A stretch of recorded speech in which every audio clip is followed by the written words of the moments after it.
Баршаңызға қайырлы күн. Сіздермен Олмекен. Бүгін таңғы асқа өте дәмді, пайдалы әрі тойымды тарыдан ботқа дайындаймын. Видеоны соңына дейін қарап, менімен бірге болыңыз. Ең алдымен тары қажет болады. Үйде осында екі түрлі тары бар екен. Біріншісі осындай қоңырқай түстес, қара, яғни тазартуды қажет ететін тары. Екіншісі осындай ақшыл сары, өте таза тары. Осы тарыны алып жасауға кеңес беремін, себебі таза әрі өте дәмді болып шығады. Ыдысымызға салып, салқын суда жуамыз. Бірнеше рет суымыз мөлдір болғанша. Содан кейін ыдысымызға салып, үстіне салқын су құйып, бетін жауып, қайнағанын күтеміз. Осылай қайнай бастаған соң, бетіндегі көбіктерін алып тастаймыз. Енді жақсылап араластырып, 5-7 минут суы тартылғанша орташа отта қайнатамыз.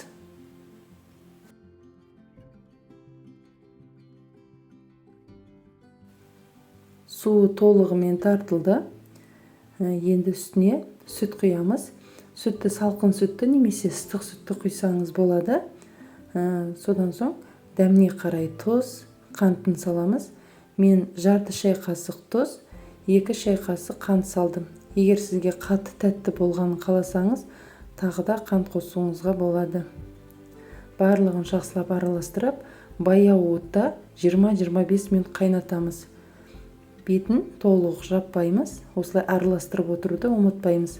Себебі түбі жабысып, ботқадан күйіктің дәмі шығып қалуы мүмкін.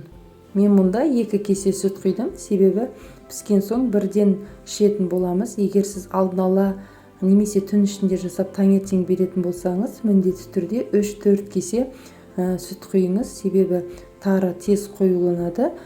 Содан соң түйіршіктеліп, дәмсіз болып қалады. Ботқаның пісуіне 5 минут қалғанда сары май салып, барлығын жақсылап араластырамыз. Содан соң ыдысымызға салып, осылай кішкене тағы да сары маймен ұсынсақ болады.